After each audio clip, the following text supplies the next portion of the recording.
Les jours passent et se ressemblent pour Justin Trudeau. Une autre journée, une autre annonce. Cette fois, c'était à Winnipeg pour lancer un fonds de protection des loyers avec une enveloppe d'1,5 milliard pour notamment créer, selon le communiqué, des milliers de nouveaux appartements abordables. L'effeuillage budgétaire continue donc et avec la succession d'annonces dans des champs de compétences provinciales, on se demande si Justin Trudeau n'est pas en train de donner la réponse à une question qu'on se pose depuis des années. À quoi ça sert le Bloc québécois? Bref, est-il, le Bloc, en train de retrouver une de ses raisons d'être, c'est-à-dire de défendre le Québec et les champs de compétences du Québec à Ottawa? Françoise, est-ce que le Bloc pourrait, par ricochet, ressortir plus fort de ce qui se passe en ce moment? Bien, il le pourrait. Ça va dépendre. Hein? Ça va dépendre lors de la prochaine campagne électorale, si ça devient vraiment une campagne un ou l'autre, libéraux ou conservateurs, et qu'on tente d'aller chercher les votes tant néo-démocrates que bloquistes pour éviter qu'un parti prenne le pouvoir plutôt que l'autre.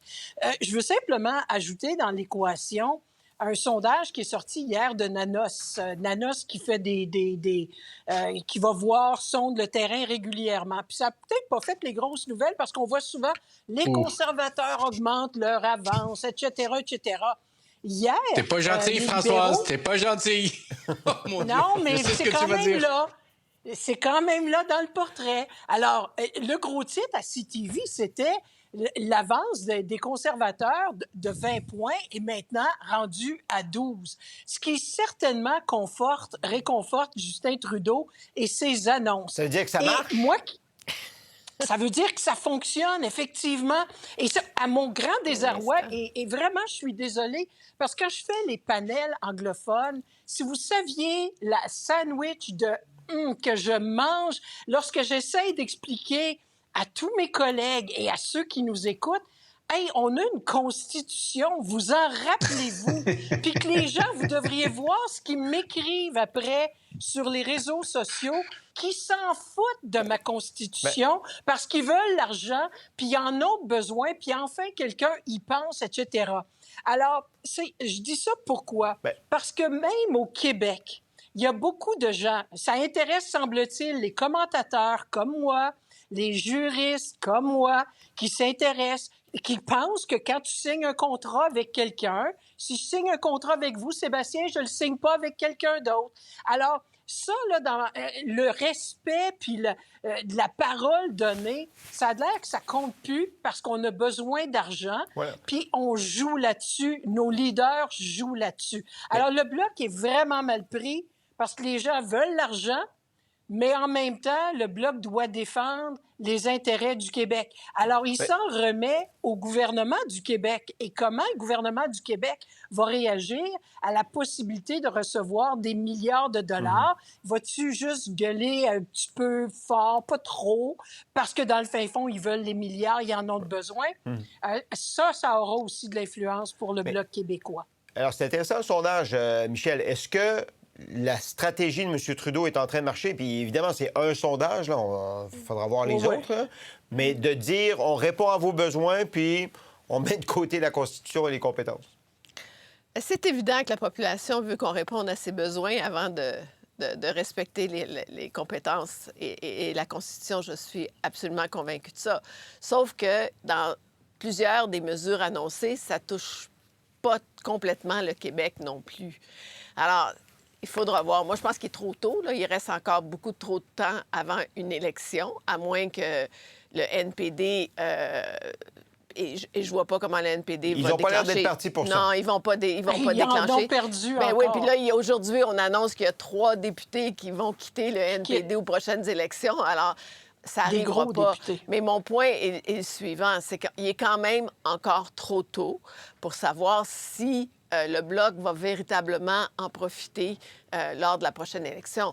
C'est sûr que, comment je dirais, les gens de notre génération, mettons ça comme ça, qui ont vécu ce conflit fédéral-provincial au fil des décennies, sont plus sensibilisés à l'importance des compétences et que dans ce sens-là, le Bloc pourrait récolter un vote négatif de la part de certains libéraux qui vont dire, là, ça suffit, Trudeau, il dépense trop. Oui, absolument. Un vote nationaliste. Et un vote nationaliste défensif va dire, Trudeau dépense trop, en plus, il respecte pas les compétences, il fait ce qu'il veut comme il veut, puis il s'occupe. Alors, ça pourrait arriver, mais encore une fois, beaucoup trop tôt. Mais est-ce qu'on est surpris de voir que cette divulgation de cette quantité d'argent puisse avoir un effet sur l'ensemble des Canadiens? Non, pas tant.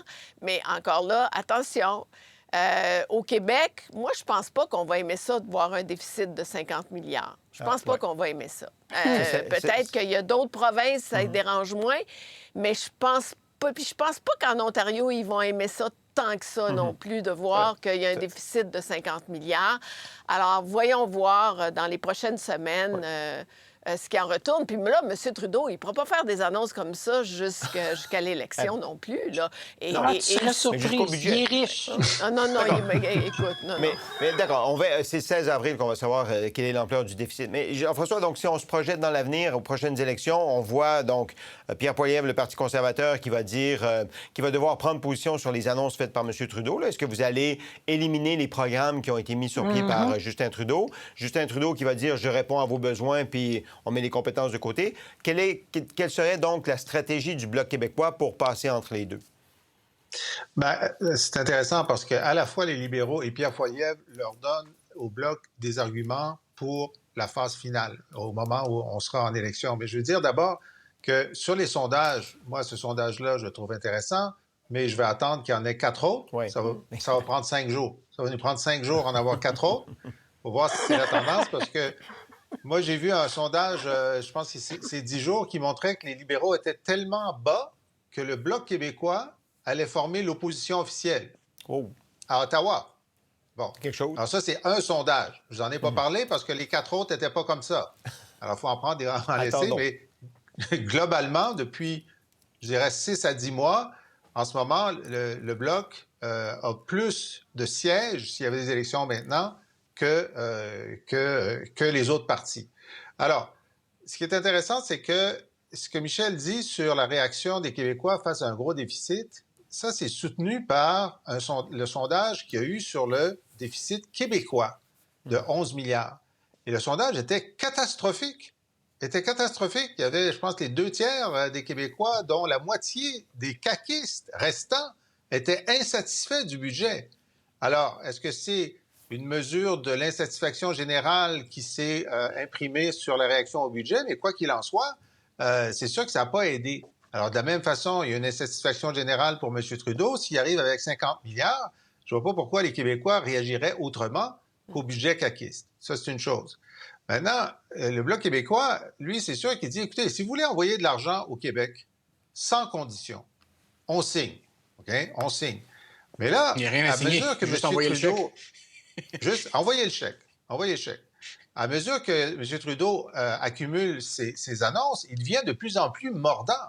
Là, une de ses dernières annonces sur l'habitation, il a dit « Seulement si les provinces acceptent nos conditions, exact. Et si les provinces ne les acceptent pas, on va remettre l'argent pour ceux qui les acceptent. » Voilà. Ouais. Ça, c'est une déclaration de guerre contre le fédéralisme asymétrique. Disons, le fédéralisme asymétrique est mort pour ce jour-là, certainement.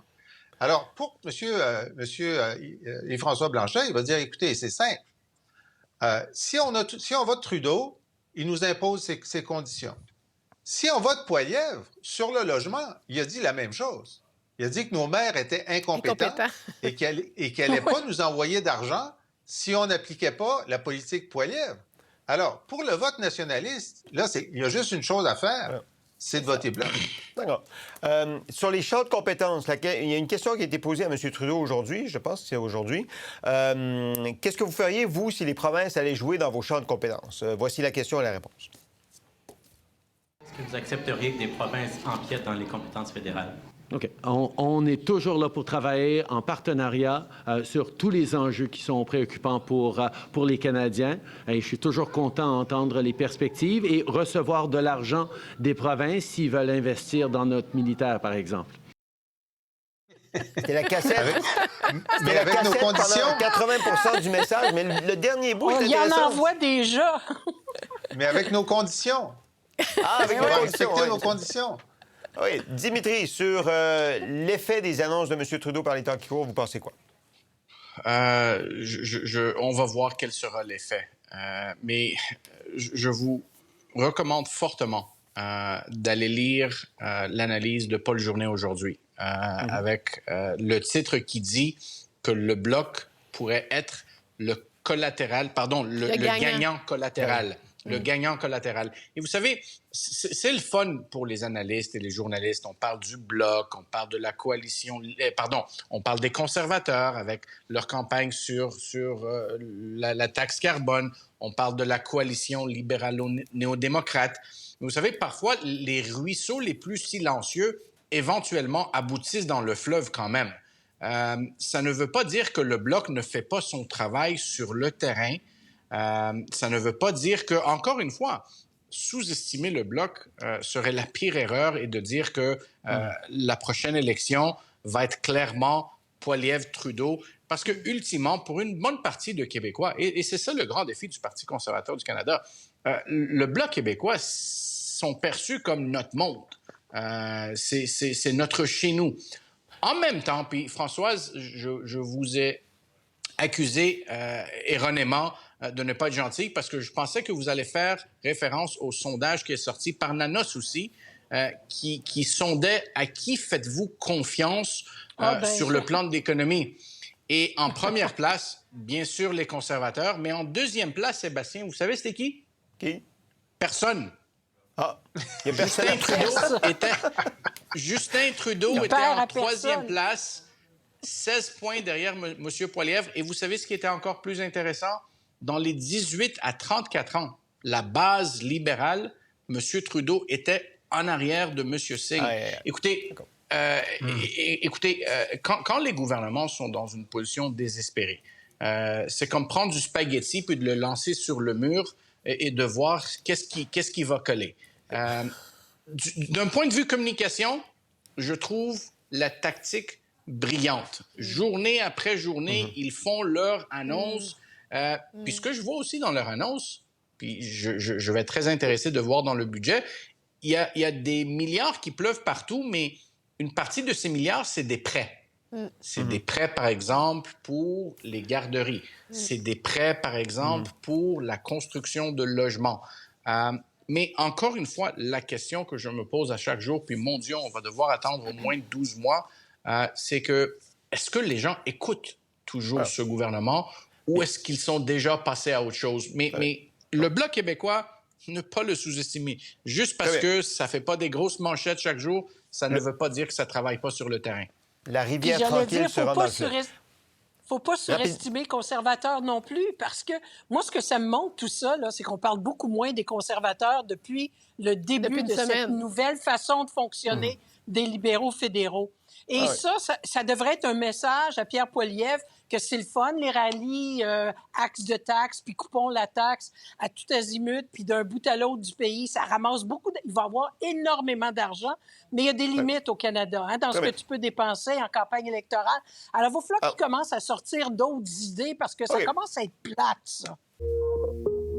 Pour voir nos émissions en entier, rendez-vous sur la chaîne Ici RDI.